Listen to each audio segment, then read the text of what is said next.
Muito bem, pessoal. Tudo bem com vocês?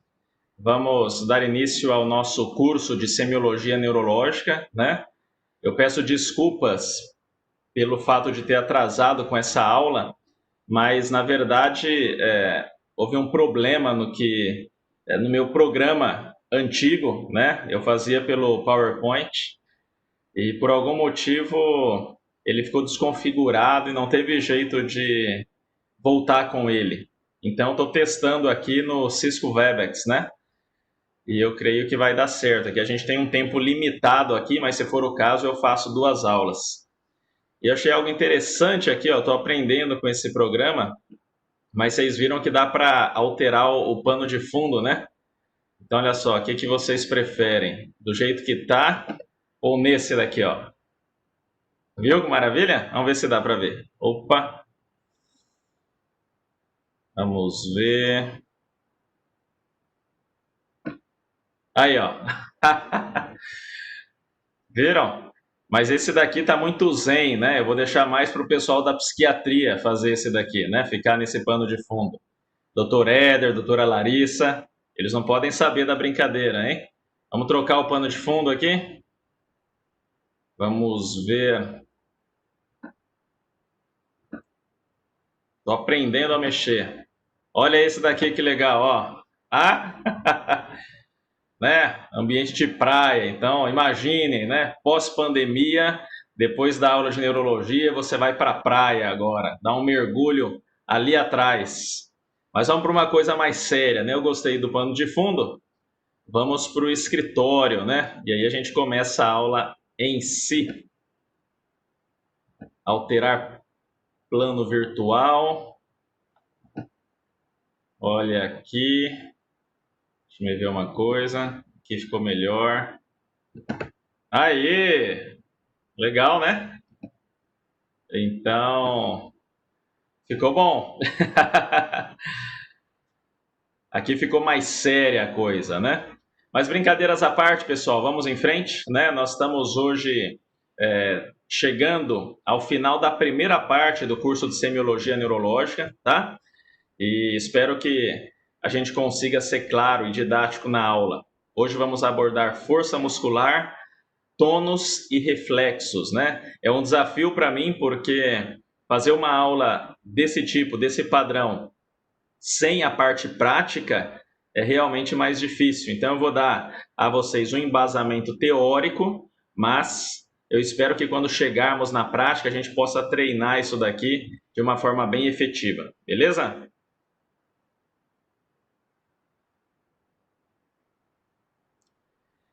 Então, pensando aqui no nosso cronograma, ó, no dia 17 de agosto, nós vimos os conceitos básicos, né?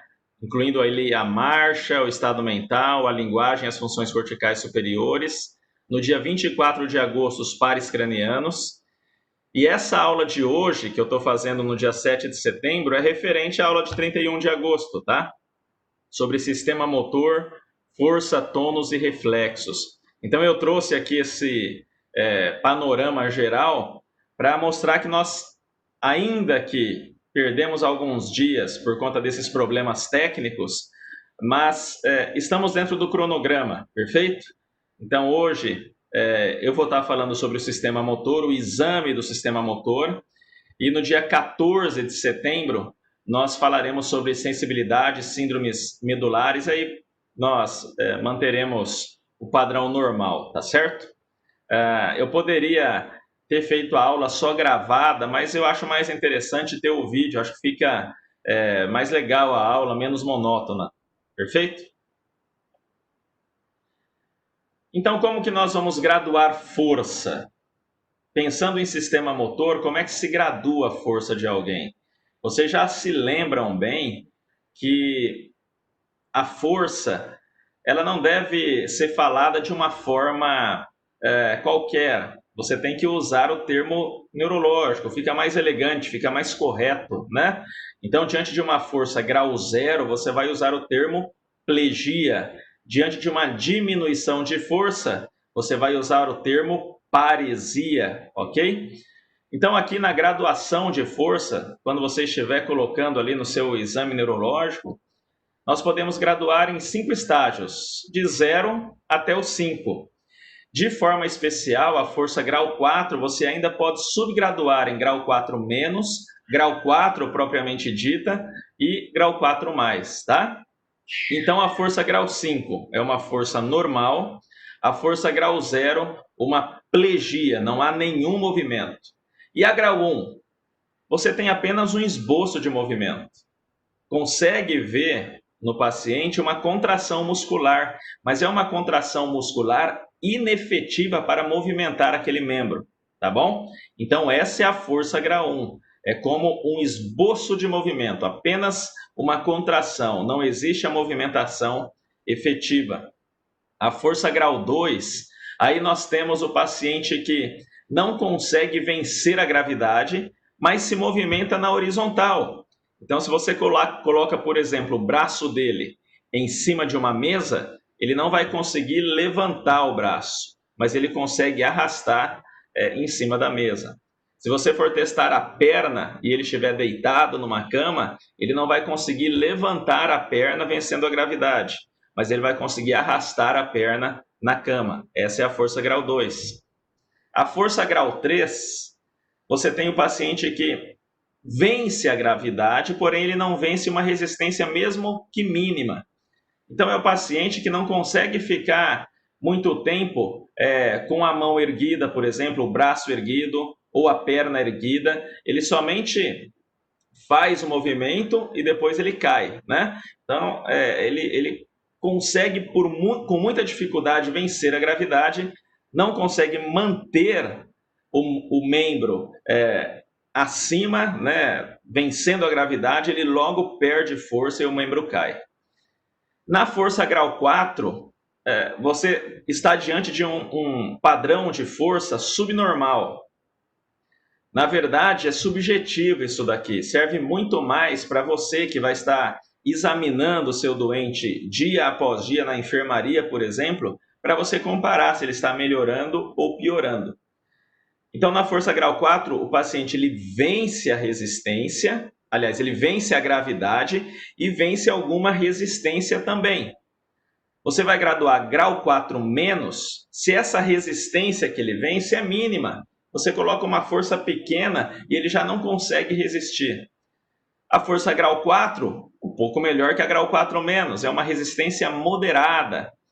E a força grau 4 mais é quase normal, mas tem diferença para o membro contralateral ou para a força que você considera normal, certo? Então é assim que nós graduamos força. Diante de um paciente na enfermaria, vamos imaginar um paciente com AVC, né? Como é que você vai dizer no neurologiquês? Olha, professor Ellison, tem um paciente aqui com quadro de AVC agudo e ele tem uma hemiparesia à direita. Então, o que você está me dizendo? Que ele está mais fraco do lado direito. Mas é uma hemiparesia à direita desproporcionada. Como assim desproporcionada? Ele tem mais força em um membro do que no outro membro. E aí você vai colocar o predomínio. Então, a título de exemplo, uma hemiparesia à direita desproporcionada de predomínio braquial. Então, uma perda de força à direita, ele tem mais força no braço direito, no membro superior direito, do que na perna direita. Aliás, ao contrário, me perdoe. Ele tem mais força no membro inferior direito do que no membro superior direito. Então, o predomínio da perda de força é sempre onde a pessoa vai estar mais fraca, tá? Hemiparesia à direita desproporcionada de predomínio braquial. Resumindo, você vai estar dizendo que ele está mais fraco do lado direito e o membro superior é mais fraco do que o membro inferior. Beleza? Certo? E aí você vai graduar a força, né? Hemiparesia à direita desproporcionada de predomínio braquial com força grau 2 em membro superior direito e força grau 4 em membro inferior direito. É assim que você vai dizer. Nada mais de falar, olha, ele tem uma fraqueza e o braço está mais fraco que a perna. Não, não é isso, né? Você vai saber colocar de uma forma correta. Beleza? Muito bem, pessoal. Então aqui nós conseguimos ver o trajeto da ordem motora. Imagine que você queira pegar um copo com a sua mão direita, né? Pegar um copo com a sua mão direita. O que você vai fazer? O teu neurônio motor superior no córtex à esquerda, ele vai emitir uma ordem. Desce, coroa radiada, cápsula interna. Vamos fazer de forma resumida aqui. Tronco cerebral. Ao chegar na pirâmide bulbar, né? Na parte final do tronco cerebral, ele cruza de lado. Chega à medula, né? E ali faz conexão com o segundo neurônio motor. Acompanhe no esquema ali. Infelizmente aqui nesse programa eu não tenho a canetinha. Mas você vai fazer, esse primeiro neurônio motor faz conexão com o segundo neurônio motor. Então, no corno anterior da medula, isso. Quando esse segundo neurônio motor, ou neurônio motor inferior, ele vai emitir uma raiz nervosa motora. E em determinada altura vai se juntar a raiz nervosa motora com a raiz nervosa sensitiva. Quando essas duas raízes nervosas elas se juntam, nós temos agora a formação do nervo periférico. E esse nervo periférico, ele vai até a junção neuromuscular, a nível de placa motora, e manda a ordem para o músculo que efetivamente efetua o movimento. Tá? Então, essa é a ordem motora. Em qualquer uma desses pontos, em qualquer um desses pontos, melhor dizendo, que você tenha uma lesão, isso vai trazer a você fraqueza. Então, classicamente, uma lesão no primeiro neurônio motor, você vai ter fraqueza. Qual que é a doença clássica que mais mata no Brasil, que mais incapacita no mundo? Qual é? O AVC. Lesão direta do primeiro neurônio motor. Vamos passar para o outro slide e a gente vai ver um esquema mais de perto do segundo neurônio motor. Então, você vai ter ali a célula no corno anterior da medula, o corpo neuronal. Uma lesão ali, nós denominamos neuronopatia. É uma lesão bem no corno anterior da medula, tá? Qual é a consequência? Fraqueza, da mesma forma. Uma doença que pode causar isso, por exemplo, a poliomielite ou a atrofia muscular progressiva, lesão exatamente no corno anterior da medula. Porém, às vezes, o problema está um pouco mais abaixo, né? A nível de raiz nervosa ou nervo periférico. Existe uma doença clássica em neurologia que faz um padrão de fraqueza ascendente, progressivo, acometendo a raiz nervosa motora e o nervo periférico. Qual é essa doença clássica? Síndrome de Guillain-Barré, tá? E se o problema for ali na junção neuromuscular, nível de placa motora, que doença você deve pensar? Classicamente, né, fazendo uma pincelada aqui, as doenças de placa, miastenia graves, botulismo, né, síndrome de Lambert-Eaton. E se a doença for no músculo, no próprio músculo, onde vai ser qual vai ser a característica? Uma fraqueza do tipo muscular, uma miopatia, geralmente as fraquezas mais proximais. E que tipo de doença? Por exemplo, a polimiosite, uma inflamação muscular global, ou uma distrofia muscular, como por exemplo na distrofia muscular de Duchenne. Então vocês entenderam por que é importante localizar a lesão? Você vai graduar a força entre grau 0 e grau 5, mas você já vai pensando, onde é que está a lesão? É no primeiro neurônio motor? É do segundo neurônio motor, no corno anterior da medula? É uma lesão mais baixa, uma poliradiculoneuropatia, né? Uma radiculoneuropatia? É uma lesão de placa motora? Ali que está o problema? É um problema muscular em si? E aí você vai precisar de bagagem teórica, né? Saber as alterações de tônus em cada uma dessas lesões, as alterações de reflexo em cada uma dessas lesões, para juntar o quebra-cabeça e poder topografar o problema e aí sim pedir os exames adequados. Por isso a neurologia é tão bonita, né?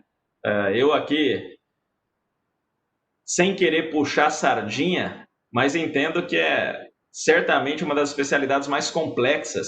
Você consegue topografar a lesão ainda sem o exame de imagem, perfeito? Então, para isso, você precisa ter uma boa noção de anatomia e fazer o exame neurológico de forma correta. E como é que você vai graduar a força em si? Você já sabe que a força vai de 0 a 5. Você vai fazer uma manobra de oposição para que esse paciente ele resista contra a sua própria força.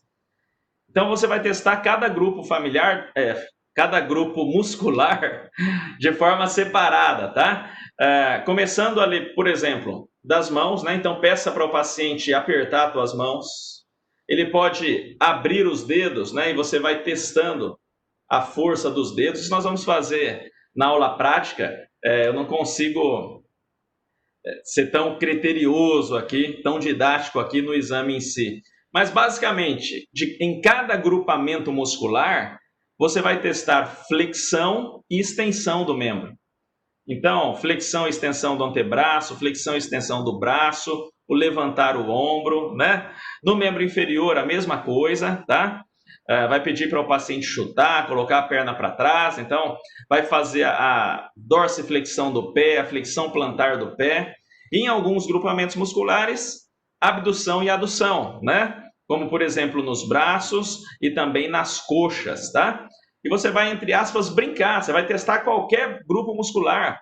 Então, o grupo muscular é do pescoço, vai testar pálpebra, vai testar face, vai testar língua. E você pode dirigir o teu exame neurológico ou fazê-lo de forma global, ok? E a partir daí, com as manobras de oposição de força, é que você vai dar a nota. Esse paciente tem força grau 5 do lado esquerdo. Não, esse paciente tem força grau 4 em lado direito, né? A perna está mais fraca, grau 2. E você vai colocando conforme o exemplo que eu mencionei a vocês. Ok, pessoal? Muito bem, existem algumas manobras que são as manobras deficitárias. Para que servem as manobras deficitárias? Quando existe dúvida na graduação de força, você pode lançar mão desse tipo de manobra. Mingazine de membros superiores, por exemplo. Braços estendidos em posição supina, tá? Você vai manter o paciente assim por 2 minutos e verificar se existe um déficit, né? Se uma das mãos vai cair. Geralmente a mão cai pronando, tá? Então, basicamente é isso que acontece. Mingazine de membros inferiores, vai haver um ângulo de 90 graus, né? Da perna sobre a coxa e da perna sobre a coxa e da coxa sobre o quadril. O paciente vai estar em decúbito dorsal. Na manobra de Barré, o paciente vai estar em decúbito ventral e um ângulo de 90 graus entre perna e coxa. Para a gente ilustrar, tem aqui as figuras, né? Aqui, aí do teu lado esquerdo você tem a manobra de Mingazine. Então, uma flexão ali de 90 graus da perna sobre a coxa, da coxa sobre o quadril, e você vai verificar o déficit. E em decúbito ventral, a manobra de Barré, que também você vai verificar se existe alguma força diminuída em um dos membros. Mais uma vez, para que serve isso? Principalmente na dúvida diagnóstica. Será que esse paciente tem realmente uma perda de força? Quando a alteração é discreta, você vai lançar mão desse tipo de exame. Ok, pessoal? Então é assim que se gradua a força. E eu mostrei a vocês a importância de fazer o exame e já pensando na topografia. Vamos aliar isso ao estudo do tônus. Então, o exame do tônus muscular. Para você saber examinar tônus, tem que saber o que é tônus, né? Para começar, trata-se de uma tensão no músculo relaxado. Basicamente é isso. Então, se é uma tensão no músculo relaxado, no teu exame o paciente não vai poder te ajudar. Ele tem que estar relaxado. Ou a resistência ao movimento passivo na ausência de contração voluntária. Você vai fazer a movimentação passiva e o paciente não pode te ajudar, ok? Como que você vai testar o tônus? Basicamente de duas formas, através da palpação, né? Você vai palpar todo o grupamento muscular desse paciente, né? Tanto em membro superior como em membro inferior. E através da movimentação passiva também. Você sempre vai pedir para que ele não te ajude, tá? Se for necessário, lance mão das manobras de distração, né? Peça para ele contar uma história, pergunte quantos filhos ele tem, distraia o paciente. Peça para contar até 10 de trás para frente, né? Ele contou, você pede para ele voltar a contar até 10 de trás para frente. E qual é a ideia? Você vai verificar algumas alterações do tônus. Quais são as principais? Hipotonia, um tônus diminuído, ou hipertonia, um tônus aumentado. Onde nós encontramos hipotonia, o paciente vai ter uma maior flacidez, principalmente nas doenças de neurônio motor inferior. Olha só que interessante. Nessa questão de topografar a lesão, nós já temos aqui força e tônus, né? Diante de um paciente com fraqueza muscular e alteração no tônus, com hipotonia, você não pode descartar lesão de segundo neurônio motor ou neurônio motor inferior. Se você estiver diante de uma fraqueza muscular com hipertonia, você já tem que pensar em lesão do primeiro neurônio motor ou neurônio motor inferior. Então é só lembrar do paciente, por exemplo, com poliomielite, né? Você vai verificar que o tônus dele é diminuído. As doenças cerebelares, da mesma forma. Existem doenças neurodegenerativas de caráter genético, como nas ataxias, nas alterações cerebelares, né? Ou no AVC cerebelar, onde tipicamente o tônus ele vai estar diminuído, certo? Você faz o teste de reflexo e por conta da hipotonia, o membro fica balançando, né? Porque o tônus não está adequado, né? A doença genética que eu estava mencionando são as ataxias espinocerebelares. Então, hipotonia você pode encontrar. Porém, pode haver hipertonia. E aí você vai dividir essa hipertonia. É uma hipertonia espástica ou é uma hipertonia plástica? A hipertonia plástica, você tem uma alteração na movimentação passiva, né? Você está movimentando o membro do paciente, né? Está movimentando, vou pegar esse braço aqui. Está movimentando o membro do paciente. E a resistência que ele vai dar à movimentação passiva é em todo o movimento. É como se fosse de pouquinho em pouquinho, né? Ele resistisse. Nós chamamos isso de rigidez em roda denteada, ou rigidez plástica, ou a rigidez extrapiramidal, típica da doença de Parkinson, perfeito? Hipertonia plástica. E na hipertonia espástica, é típica do AVC, ou nós chamamos também de hipertonia em canivete, ou sinal do canivete. É o paciente que você faz força, né? Faz um movimento contra a resistência, você sente uma resistência aumentada e logo depois de algum tempo você consegue vencer a resistência com maior facilidade, né? Então, típico isso do AVC. Força, força, força, força, força, opa, foi melhor aqui, tá? Então, lembrem-se, né? Por que sinal do canivete nessa rigidez espástica? Já foram ao camelô, tiveram a curiosidade de comprar um canivete, né? Principalmente aqueles canivetes enormes ali que tem tudo, né? Tem tesoura, tem cortador de unha, tem abridor de garrafa, tem saca-rolha, tem luzinha, tem alarme e também tem a faca, né, do canivete. Como é que você abre aquilo? Você abre com facilidade? Abrir? Não. É difícil, aquele negócio não vem para você. E aí, de repente, quando você força a força, ele pula na tua mão, quase te fura, né? Então, essa é a ideia, rigidez espástica, ou sinal do canivete, típica de lesão de primeiro neurônio motor. E existe também o fenômeno miotônico, né, que nós podemos, eu coloquei aqui no exame do tônus muscular, mas na verdade não é a rigor uma alteração do tônus em si, mas sim uma alteração no relaxamento muscular. Ele tem uma contração por mais tempo. Isso te faz ligar o alerta para algumas doenças, né? Como, por exemplo, as distrofias miotônicas, classicamente a distrofia miotônica de Steinert, ou as canaliculopatias, tá? Onde você tem o fenômeno miotônico clássico. Então, aqui o exemplo da movimentação passiva, né? O examinador fazendo o teste nesse paciente. E aqui o fenômeno miotônico. Está testando os reflexos, né? E agora vai fazer na palma da mão. Opa, contraiu. Contraiu e não para. Ele demora. Contraiu.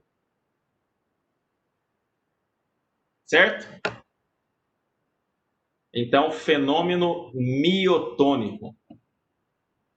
Para nós terminarmos a nossa aula do sistema motor, já vimos força, né? Graduação de 0 a 5. Vamos ter as manobras de oposição de força e as manobras deficitárias, Mingazine de membros superiores, Mingazine de membros inferiores ou manobra de Barré.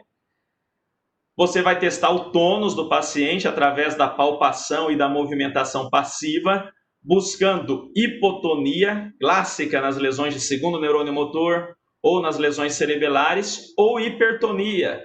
E você vai classificar entre hipertonia plástica, a hipertonia da doença de Parkinson, né, a rigidez em roda denteada, ou hipertonia espástica, sinal do canivete, doença de primeiro neurônio motor.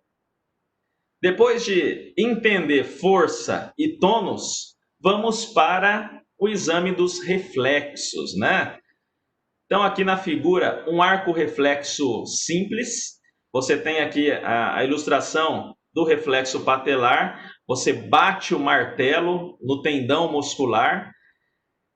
Existe um impulso aferente, né, que viaja ali pelo canal, pela coluna posterior da medula. Esse nervo sensitivo faz sinapse com o neurônio motor na via anterior da medula. Então, ali nós temos o neurônio eferente. Ele chega, então, ao músculo e a perna é projetada para frente e para cima. Tá ok? Então, essa é a figura de um arco reflexo simples. E por que é importante nós treinarmos os reflexos? Porque ele vai te dar, juntamente com tônus e força, a topografia da lesão. Como é que você gradua reflexo? Diferente da força. Aqui nós temos o normal, grau 2. Na força, qual é o normal? Grau 5, muito bem. Aqui o normal, grau 2. Se você tem um reflexo hipoativo, estamos diante de um reflexo grau 1.